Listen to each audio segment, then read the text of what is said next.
Hi friends, मी पूनम स्वागत करते तुमचं एका नवीन व्हिडिओमध्ये. आज मी नाश्त्यासाठी करवणार आहे शेवयांचा उपमा करणार आहे.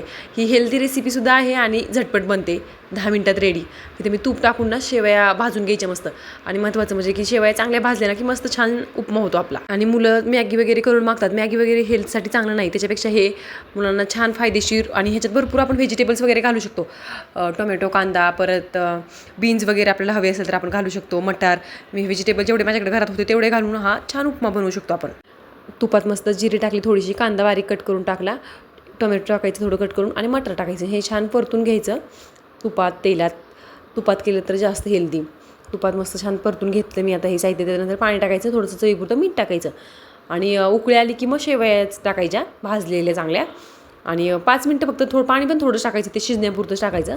आणि मोकळा सुटसुटीत आपला शेवयांचा उपमा तयार होतो. आणि तुम्ही कधी असं ट्राय केलं आहे का, किंवा तुम्ही कसा करता उपमा, मला कमेंट करून नक्की सांगा. आणि व्हिडिओ जर आवडला असेल तर प्लीज लाईक सबस्क्राईब करा. भेटूया नेक्स्ट व्हिडिओमध्ये. बाय.